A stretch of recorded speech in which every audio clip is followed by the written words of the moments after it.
Hello guys, मेरे YouTube channel देवनदास में आपका फिर से स्वागत है। और आज हम एक नए पार्ट के बारे में फिर से जानेंगे।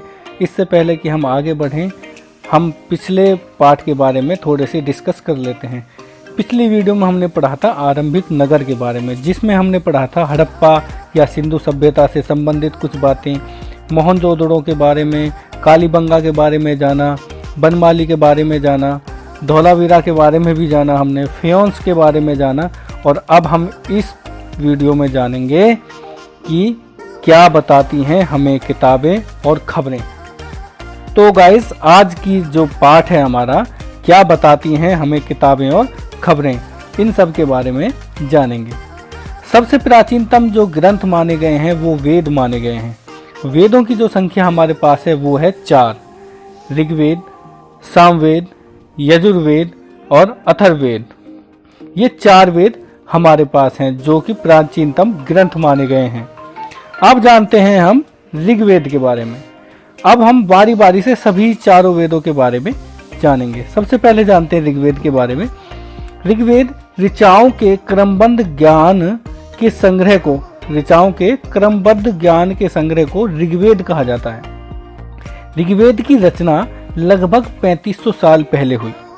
इसमें 1000 से ज्यादा प्रार्थनाएं हैं जिन्हें सूक्त कहा जाता है, जिसका मतलब होता है अच्छी तरह से बोला गया। इसमें 10 मंडल, 1028 सूक्त और 10,462 ऋचाएं हैं। ये मोस्ट इम्पोर्टेंट है और मोस्टली इनमें से एक क्वेश्चन बन ही जाता है ज्यादातर। अब पढ़ते हैं ऋग्वेद में आगे। विचारों को पढ़ने वाले ऋषि को होत्री कहा करते थे। इसकी रचना विश्वामित्र ने की थी ऋग्वेद की। ऋग्वेद के तीसरे मंडल में गायत्री मंत्र है जो सूर्य के देवता सावित्री को समर्पित है। ऋग्वेद के 8वें मंडल की हस्तलिखित ऋचाओं को खिल कहा गया है। इनमें 3 देवता महत्वपूर्ण है ऋग्वेद में: अग्नि, इंद्र और सोम। अग्नि जो है वो आग का देवता है, इंद्र जो है वो युद्ध का देवता है, सोम जो है वो एक पौधा है जिससे एक खास पेड़ बनाया जाता था। ऋग्वेद की भाषा प्राकृतिक संस्कृत या वैदिक संस्कृत कहलाती है। संस्कृत भाषा भारोपीय, भारत और यूरोप के मिलके भाषा भारोपीय परिवार का एक हिस्सा है। झारखंड तथा मध्य भारत के कई हिस्से की जो भाषा है वो ऑस्ट्रो एशियाटिक परिवार से जुड़ी हुई है। व्यास और सतलुज दोनों नदियों को देवी के रूप में पूजा गया है ऋग्वेद में। तो गाइज, ये अभी हमने जाना ऋग्वेद के बारे में। अब जानते हैं सामवेद के बारे में। सामवेद में गाए जा सकने वाले विचारों का संकलन है। सामवेद का पाठ करने वाले को उदात्री कहते हैं। सामवेद भारतीय संगीत का जनक माना गया है।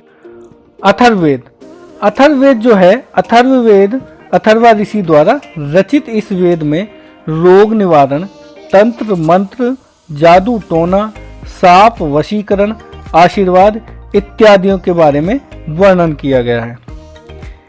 अथर्ववेद में वेदांगों की संख्या 6 है: शिक्षा, ज्योतिष, कल्प, व्याकरण, निरुक्त तथा छंद।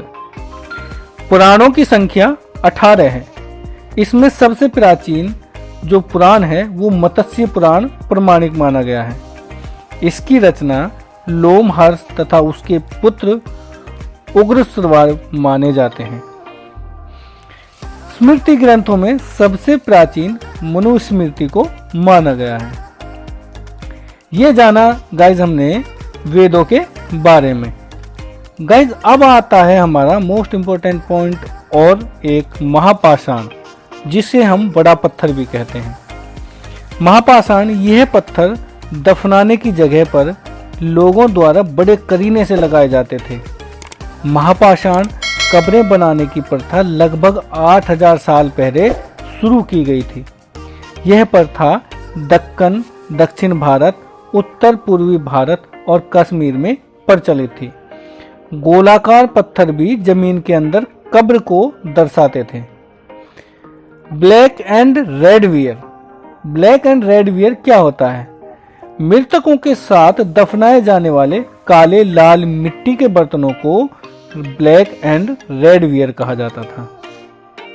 ब्रह्मगिरी में एक व्यक्ति की कब्र में 33 सोने के मनके और शंख पाए गए थे। पोर्ट होल के बारे में कई बार आ जाता है। पोर्ट होल क्या होता है? पोर्ट होल किसे कहते हैं?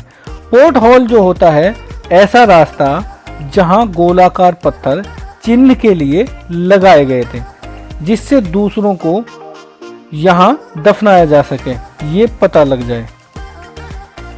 इनाम गांव के बारे में अक्सर आता है। वैसे तो ये सारे पॉइंट जो टॉपिक हो मोस्ट इम्पोर्टेंट है।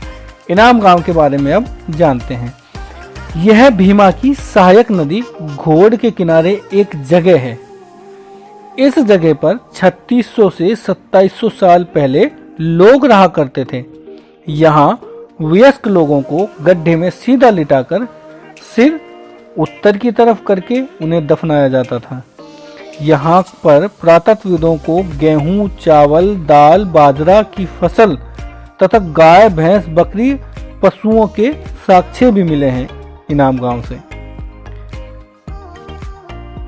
तो गाइस, इस पार्ट में जो क्या बताती हैं हमें किताबें और खबरें, ये एनसीईआरटी के हमारे अतीत कक्षा 6 की अभी एनसीईआरटी चल रही है। इसमें से हर पार्ट में जो मोस्ट इम्पोर्टेंट पॉइंट हमारे टॉपिक हमारे बनते हैं, उन्हीं टॉपिक और पॉइंटों को अपनी इन वीडियो में हम डिस्कस कर रहे हैं।